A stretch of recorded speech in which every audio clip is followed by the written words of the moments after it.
दूसरा प्रश्न पूछा गया, बैतरणी नदी क्या है?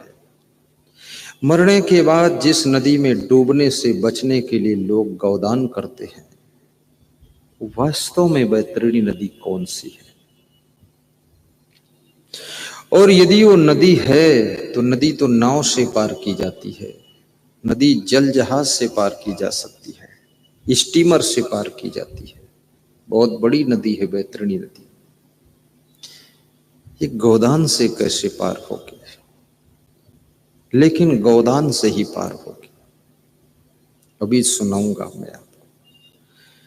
तीसरा प्रश्न पूछा गया, कामधेनु गाय कौन सी है जिसको जितनी बार चाहो उतनी बार दो और दूध देती रहे? कामधेनु गाय क्या है? चौथा प्रश्न है, इंद्र का नंदन वन कौन है जहां पर पहुंचते ही आनंद की अनुभूति होने लग जाती है? उस इंद्र के नंदन वन की पहचान बताओ। ये 4 प्रश्न चाणक्य से पूछे गए। और एक प्रश्न में कबीर का रखा था कि मन क्या है? कबीर से किसी भक्त ने पूछा है, मन क्या है? और मन में जो विचार उठ रहे हैं, ये विचार क्या है? और ये मन बड़ा चंचल है, इसको कैसे वश में किया जाए? मन में कभी तो वासना आती है, कभी मन में क्रोध बहुत आता है। ये मन की लहरें हैं। संत कबीर ने कहा, मन समुद्र है और मन के विचार समुद्र की लहरें हैं। मन शायर मनसा लहर, बूढ़े बहुत अचेत। जो असावधान थे वह सब बूढ़ गए, इसमें डूब गए। कहें कबीर ते बाची हैं जिनके हृदय विवेक। और कबीर कहते हैं, मन रूपी समुद्र में और विचारों की लहरों में डूबने से वही लोग बच सकते हैं जिनके अंदर विवेक पैदा हो।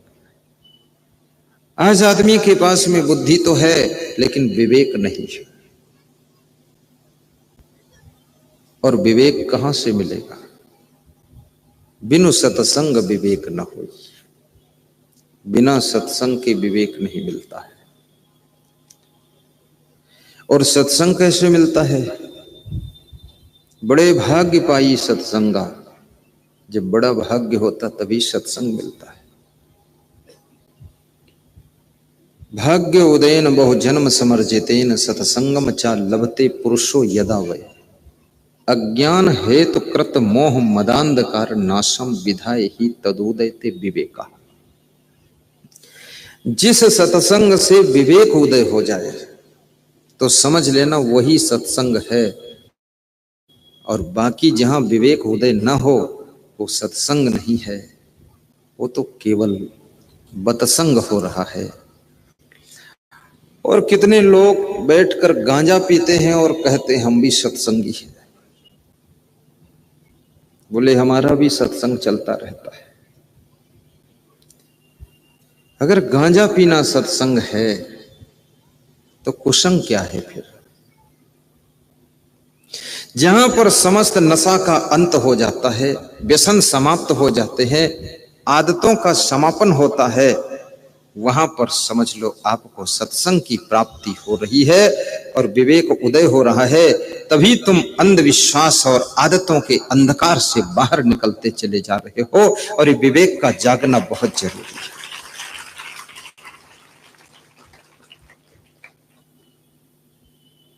बुद्धि ऐसे है जैसे बुझा हुआ दिया और विवेक ऐसे है जैसे जलता हुआ दिया।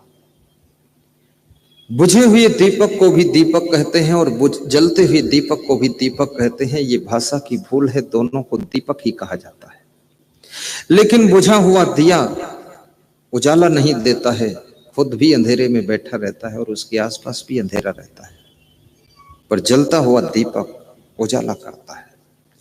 और कहते हैं कि एक दीपक अगर जल जाए तो उस एक दीपक से दुनिया के सभी बुझे हुए दीपक जलाए जा सकते हैं।